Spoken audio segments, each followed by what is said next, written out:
Hi hello ನಮಸ್ಕಾರ ಸ್ನೇಹಿತರೆ. ಕಥೆಯಲ್ಲಿ ಮಹಾ ತಿರುವು.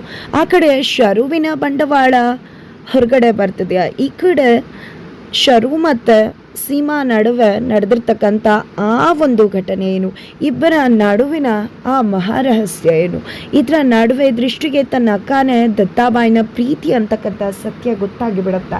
ಏನಾಯಿತು, ಏನು ಕಥೆ, ಇದೆಲ್ಲವನ್ನ ಕೂಡ ತಿಳ್ಕೊಬೇಕು ಅಂದರೆ ಈಗಲೇ ನಮ್ಮ ಈ ಚಾನಲ್ನ ಸಬ್ಸ್ಕ್ರೈಬ್ ಮಾಡಿ, ಹಾಗೆ ಈ ಒಂದು ವಿಡಿಯೋವನ್ನು ಪೂರ್ತಿಯಾಗಿ ನೋಡೋದನ್ನು ಯಾವುದೇ ಕಾರಣಕ್ಕೂ ಕೂಡ ಮರಿಬೇಡಿ. ಇಲ್ಲಿ ದತ್ತಾಬಾಯಿಗೆ ದೃಷ್ಟಿ ಅಕ್ಕ ಬಂದಿದ್ದಾರೆ ಅಂತ ಗೊತ್ತಾಗತ್ತೆ. ದತ್ತಾಬಾಯಿಗೆ ಗೊತ್ತಿಲ್ಲ ದೃಷ್ಟಿಯ ಅಕ್ಕ ತನ್ನ ಹಳೆಯ ಪ್ರೀತಿ ಸೀಮಾ ಅಂತಕ್ಕಂಥದ್ದು. ಆ ಕಡೆ ದೃಷ್ಟಿಗೂ ಕೂಡ ಗೊತ್ತಿಲ್ಲ ದತ್ತನ ಹಳೆಯ ಪ್ರೀತಿ ಸೀಮಾನೇ ನನ್ನ ಅಕ್ಕ ಅಂತಕ್ಕಂಥದ್ದು. ಈ ಕಡೆ ದೃಷ್ಟಿ ದತ್ತಾಬಾಯಿನ ತನ್ನ ಅಕ್ಕನನ್ನ ನೋಡಿ ಬನ್ನಿ ಅಂತ ಕರೆದಾಗ ದೃಷ್ಟಿಗೆ ಬೇಜಾರ ಆಗಬಾರ್ದು ಅನ್ನೋ ಒಂದೇ ಕಾರಣಕ್ಕೆ ದತ್ತಾಬಾಯಿ ಬರ್ತೀನಿ ಅಂತ ಕೂಡ ಒಪ್ಕೋತಾರೆ.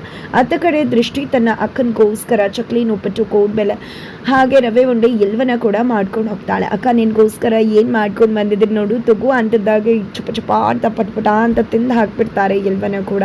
ಅಷ್ಟರಲ್ಲಿ ಚೆನ್ನಮ್ಮ ಅವ್ರು ಬಂದಿದೆ. ಏನಿದೆಲ್ಲ ದೃಷ್ಟಿ, ನಾನೇ ಮಾಡಿರ್ತದೆ ಅಲ್ವಾ, ನೀನು ಯಾಕೆ ಮಾಡ್ಕೊಂಡು ಬರೋಕೆ ಹೋದೆ, ಸಾಕಾರು ಮನೆಯಿಂದ ಮಾಡ್ಕೊಂಡು ಬಂದೇನೆ, ಆಮೇಲೆ ಅವ್ರು ಏನಾದರೂ ತಪ್ಪು ತಿಳ್ಕೊಂಡ್ರೆ ಅಂದಾಗ ಸಾವಿರಾರು ಜನಕ್ಕೆ ಊಟ ಹಾಕೋ ಮನೆ ಇದು, ಆ ರೀತಿ ಏನೂ ಅಂದ್ಕೊಳ್ಳಲ್ಲ ಅಮ್ಮ. ಅಕ್ಕ ನನ್ನನ್ನು ಕಂಡು ಹಿಡಿತಾನೆ ಇಲ್ಲಮ್ಮ, ನಂಗೆ ಎಷ್ಟು ಬೇಜಾರ ಆಗ್ತದೆ ಗೊತ್ತಾ.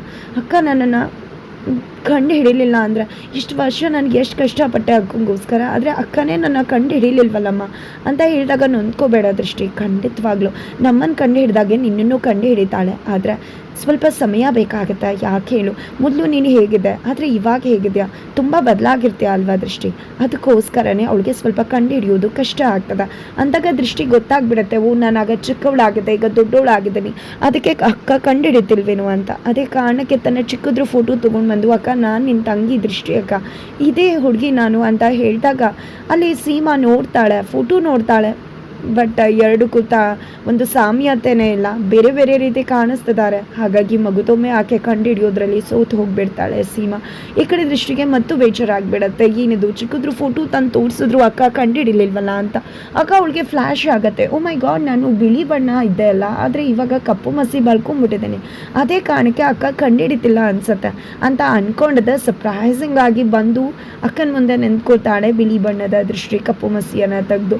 ಈ ಕಡೆ ಬಿಳಿ ಬಣ್ಣ ನೋಡಿದ ತಕ್ಷಣ ಶಾಕ್ ಆಗ್ತದೆ, ಇಷ್ಟೊತ್ತು ಬೇರೆ ಥರ ಇದ್ದದ್ದು ಹುಡುಗಿ ಈಗ ಈ ರೀತಿ ಇದೆಯಲ್ಲ ಅಂತ ಸೀಮಾಗೆ. ನಂತರ ಅಕ್ಕ ನಾನೇ ಅಕ್ಕ ನಿನ್ನ ತಂಗಿ ಅಂದಾಗ ಆಗಲೂ ಕೂಡ ಕಂಡುಹಿಡಿಯೋಕೆ ಸ್ವಲ್ಪ ಕಷ್ಟ ಆಗುತ್ತೆ ಸೀಮಾಗೆ. ಆದರೆ ತದನಂತರ ತನ್ನ ತಂಗಿ ಪುಟ್ಟಿ ಅಂತ ಹೇಳಿ ಕಂಡುಹಿಡಿದು ಅಪ್ಕೋತಾರೆ.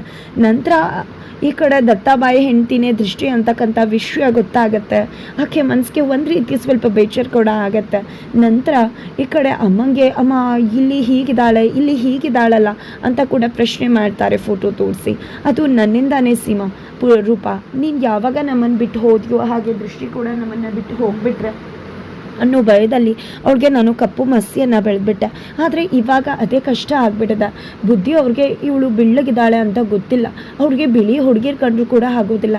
ಆದರೆ ಇವಾಗ ನೋಡಿದ್ರೆ ಇದು ಅವಳಿಗೆ ಪ್ರತಿದಿನ ಸಂಕಟ ಆಗಿಬಿಟ್ಟು ಕಷ್ಟ ಕೊಡ್ತದ ಅಂತ ಹೇಳಿ ಚೆನ್ನಮ್ಮವ್ರು ಹೇಳಿದಾಗ ಆ ರೀತಿ ಏನಿಲ್ಲ ಅಕ್ಕ, ನಿಜವಾಗ್ಲೂ ನನ್ನ ಗಂಡ ದೇವ್ರಂತ ಮನುಷ್ಯರು. ನೀನು ಅನ್ಕೋಬೋದು ಏನಪ್ಪ ಅವಳ ಗಂಡನ ಇಷ್ಟು ಹೊಗ್ಲುತ್ತಿದ್ದಾಳೆ ಅಂತ.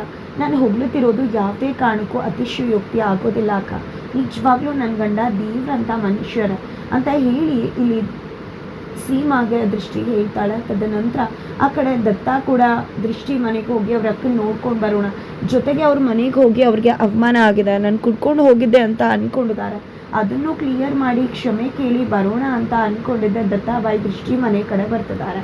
ಈ ಕಡೆ ದೃಷ್ಟಿ ಅಕ್ಕಂಗೆ ಪ್ರೀತಿಯಿಂದ ತಂದಿರೋ ಊಟನ ಬಡಿಸಿದೆ. ಅಕ್ಕ ಊಟ ಮಾಡಿ ಕೈ ತುಳಿಯೋಕೆ ಅಂತ ಹೇಳಿ ಅಡುಗೆ ಮನೆಗೆ ಹೋದಾಗ ಇತ್ತ ಕಡೆ ದತ್ತಾಬಾಯಿ ಬಾಗಿಲು ತಟ್ತಿದ್ದಾರೆ.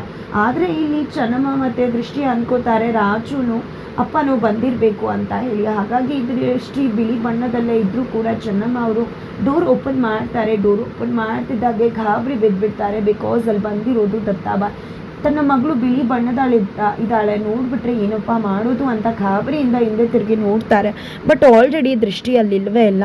ಈ ಕಡೆ ದತ್ತಾಬಾಯಿ ಒಳಗಡೆ ಬರ್ತಾರೆ. ದೃಷ್ಟಿ ಕೂಡ ಕಪ್ಪು ಮಸಿ ಹಾಕ್ಕೊಂಡು ಹೊರಗಡೆ ಬರ್ತಾಳೆ. ಬಿಕಾಸ್ ಅವಳಿಗೆ ಹೇಗೆ ಗೊತ್ತಾಯಿತು ಅಂದರೆ ರಾಜು ಆಗಲಿ ಅಪ್ಪ ಆಗಲಿ ಈ ಟೈಮಿಗೆ ಬರೋದಿಲ್ಲ, ಸ್ಕೂಲ್ ಮುಗ್ದಿರೋದಿಲ್ಲ, ಅಪ್ಪನ ಕೆಲಸ ಮುಗ್ದಿರಲ್ಲ, ಹಾಗಾಗಿ ಅವ್ರು ಬಂದಿರಲ್ಲ.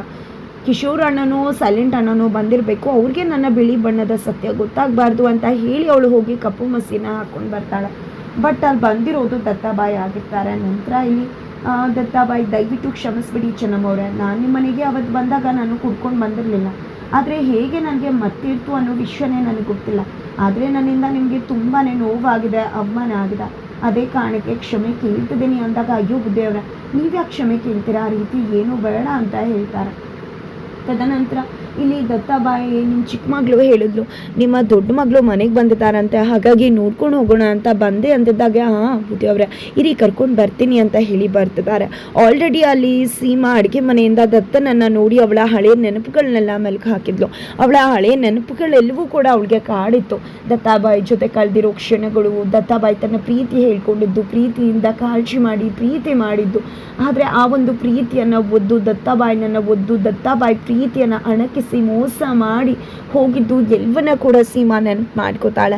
ಈ ಕಡೆ ಅಮ್ಮ ಬಂದಿದೆ, ಬಾ ರೂಪ, ಅಲ್ಲಿ ದೃಷ್ಟಿ ಗಂಡ ಬುದ್ಧಿಯವ್ರು ಬಂದಿದ್ದಾರೆ, ಅವರು ನಿನ್ನನ್ನು ನೋಡಬೇಕು ಅಂತಾನೆ ಬಂದಿದ್ದಾರೆ, ಬಾ ಅಲ್ಲಿ ಹೋಗುವಂತೆ ಅಂತ ಹೇಳಿ ಕರೀತಾ ಇದ್ರೆ, ಇಲ್ಲಿ ಸೀಮಾ ಮಾತ್ರ ಇಲ್ಲಮ್ಮ ನಾನು ಬರೋದಿಲ್ಲ ಅಂತಾನೆ ಹೇಳ್ತಿದ್ದಾರೆ. ಬಿಕಾಸ್ ಅದಕ್ಕೆ ಕಾರಣ ದತ್ತಾಬಾಯಿ ನಾನು ನೋಡಿದ್ರೆ ಏನಾಗಬಹುದು ಅನ್ನೋ ಭಯ, ದತ್ತಾಬಾಯಿಗೆ ಯಾವುದೇ ಕಾರಣಕ್ಕೂ ಕೂಡ ನನ್ನ ಮುಖ ತೋರಿಸ್ಬಾರ್ದು ಅನ್ನೋ ಹಠ, ಜೊತೆಗೆ ಇಲ್ಲ ನಾನು ಮುಖ ತೋರಿಸೋ ಯೋಗ್ಯತೆ ಇಲ್ಲ ಅನ್ನೋ ಒಂದು ಆಲೋಚನೆ ಕೂಡ ಇರ್ಬೋದು. ಹಾಗಾಗಿ ಇಲ್ಲಿ ಹೋಗೋದಕ್ಕೆ ಒಪ್ಕೋತಿಲ್ಲ.